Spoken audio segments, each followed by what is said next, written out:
What you manifest in your mind, you can bring to reality. Boom, what's up, everybody? Because Halloween is coming up, October is just around the corner. I want to do a horror series that's been getting a lot of buzz. It's kind of one of the only horror series that has a quote-unquote universe. Everything has a fucking universe now. But the Conjuring series is what I'm talking about. Because the newest movie, which is a prequel or a spin-off, called The Nun, just came out a few weeks ago. Finally got to go watch it. So I'm starting, basically Conjuring was the first movie, then Conjuring 2. Then they came out with like Annabelle 2, which are based on a doll that's in the Conjuring movies. Apparently there's also a nun in the Conjuring movies, and this is the backstory for The Nun, which is the movie The Nun. So hopefully there's there's The Nun, then there's 2 Annabelles 2. I'm going to watch them in order of the story. I guess this one took place the farthest back. Then I guess Annabelle might be next, and then The Conjuring. But that's the order I'm going to be watching them and reviewing them in. So I haven't seen The Conjuring. I mean, I've thrown it on, but I didn't really pay attention. You know, it's one of those, the demon possesses you and the devil and Jesus and all that kind of stuff. Like, so you have to believe in Christianity for this kind of thing to be scary. So it's not scary to me. But I went and saw The Nun, and despite not being scared because it's a bunch of bullshit anyway, let me hit a pause button on that. I know it's not couth. It's not proper or polite to discuss politics or religion. But for me, I'm an atheist or agnostic, whatever the fuck you want to say. I don't know what happens after you die. I don't know why we're here. But I know that a bunch of dudes a long time ago didn't figure it out. Like, out of all the religions that are pretty similar to each other, I don't think they all have. I think they're just old stories that have certain stories are for certain purposes. But anybody that believes that as if it were like a count by count documentation of what happened, it's like it wasn't written by God, it wasn't written by Jesus, it was written by a bunch of people, edited by a bunch of other people, and translated a shitload of times. So if you've ever seen a movie or anything that's ever been you ever buy something from China and you read the English instructions and you can't understand a fucking thing they say, okay, that's in modern day with modern technology, translating a language people speak, Chinese, to a different language people speak today, English, and they don't get it wrong.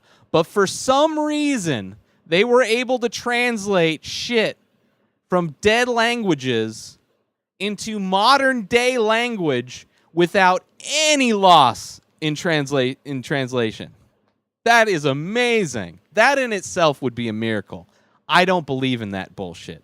So the Bible is an interesting story, and any person that believes too intently on any book, whether it be the Bible or Superman, they're all crazy people. Whether you're, obsessed, like just anybody it's so passionately obsessed about an ideology or a story that has lost touch with reality and science in a while.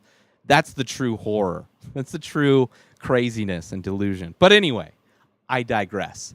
This is about nuns. So the movie, pretty good, interesting, right? Okay, so you find out that they're in Romania. There's a church where these nuns are trying to go collect this thing in a very bad place. They find this key. They go into this place, and they find that there's a demon in the place that was unlocked many years ago by the person that built the castle, and it was, they were only saved by the Christian knights that came in and resealed the portal to hell and put the demon back where it came from by using the blood of Jesus Christ. So there's these nuns, and they're trying to get this thing, but it doesn't work, and they accidentally release something, and they have to pray nonstop to keep the demons at bay so they don't attack our world. And while this is happening, one of the nuns is like, you know what to do. You need to get the fuck out of here. So she runs up and she kills herself. She hangs herself. I'm going to spoil the fuck out of this movie in different ways. And then these people come in to investigate. This guy from the church who investigates miracles, quote unquote, with a nun who hasn't taken her vows yet. And they're sent there to investigate what's going on. During the time, they start hallucinating and seeing things from their past, and they start getting entangled and basically realize that nothing's there. It's all in their minds because the demon is trying to get them to take him out of this place. And there's a huge battle. There's this crazy scene with the blood of Christ where it eventually seals up the demon back into the crack of the world.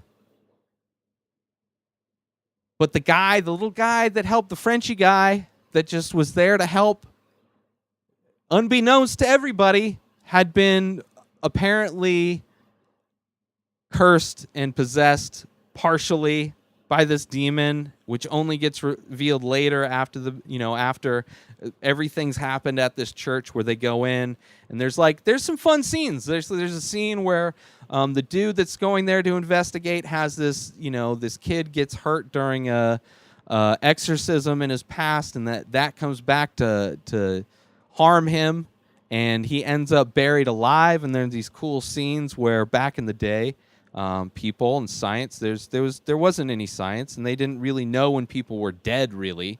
So they accidentally buried people alive a few times back in the day.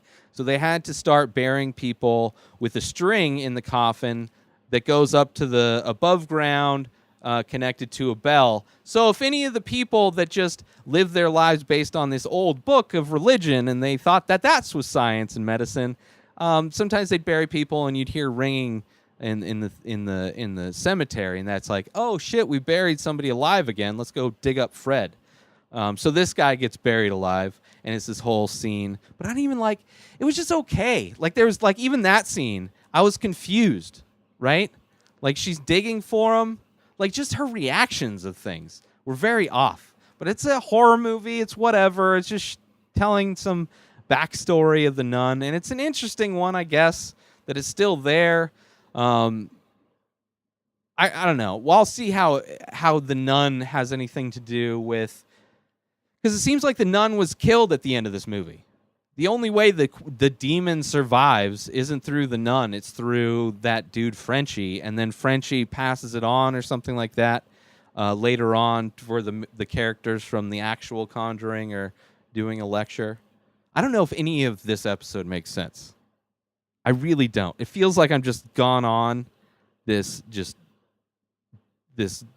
word vomit of things that happen in this movie. But it's interesting. It's really not that great of a movie, but maybe after I watch all the other movies, it will make more sense and I'll appreciate it more. But that's what I'm going to be doing. I'm going to be reviewing each week. I'll have an episode reviewing a new movie from the Conjuring series leading up to Halloween. And I plan on watching more horror movies in general during the month of October. So hopefully there'll be a lot of horror-esque movies that are better. This movie is so far away from Get Out. It's ridiculous as far as quality of film. But interesting franchise. I wasn't really scared. I wasn't worried. There's way more suspense in American Vandal, which is just sad. But that's it. That's all I have to say about The Nun. Go watch it if you want. Sorry if you're a religious person and you believe whatever you want, but just don't go crazy with it, man. And the worst thing anybody has ever done to me as a Christian is come up to me and just start quoting the Bible to me. That's just as insane as walking up to any stranger and quoting any book. Don't do it. You're insane. Get away from me, insane person. Inspired Disorder for all my artwork and everything else. Links up top. Have a great day. Have a great week.